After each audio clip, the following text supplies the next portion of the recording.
अस्सलामु अलैकुम वरहमतुल्लाहि वबरकातुहू।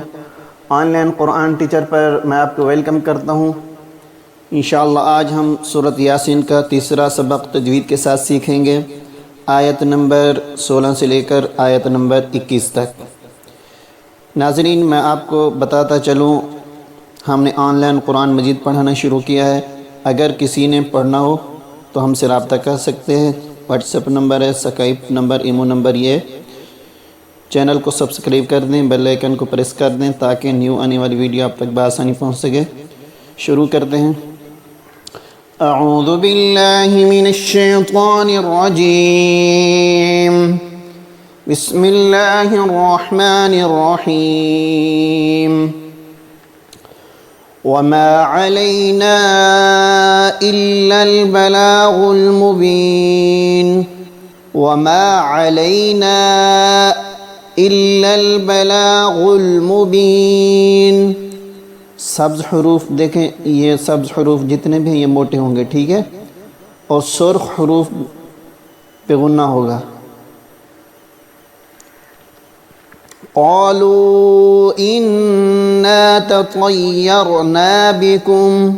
क़ालू इन्ना ततय्यरना बिकुम लइन लम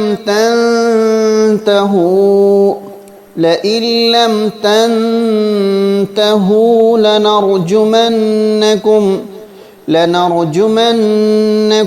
वलयमस्सन्नकुम मिन्ना अज़ाबुन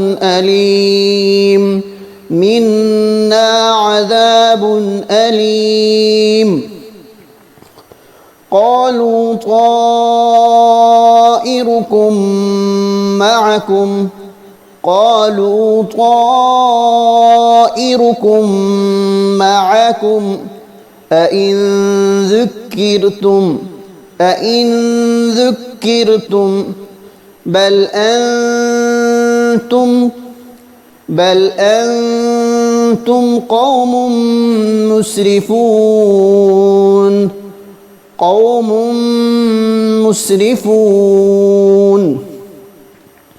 वजाअ मिन अक़सल मदीनति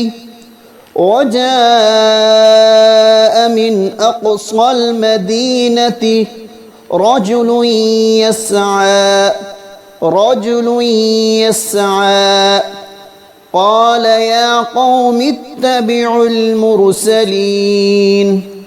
قال يا قوم اتبعوا المرسلين اتبعوا من لا يسألكم أجرا وهم مهتدون وما علينا إلا البلاغ المبين।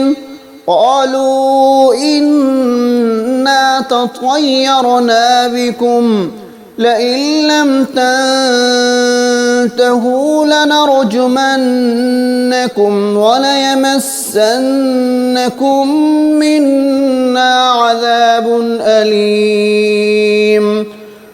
قالوا طائركم معكم أئن ذكرتم بل أنتم قوم مسرفون. وجاء من أقصى المدينة رجل يسعى قال يا قوم اتبعوا المرسلين اتبعوا من لا يسألكم أجرا وهم مهتدون.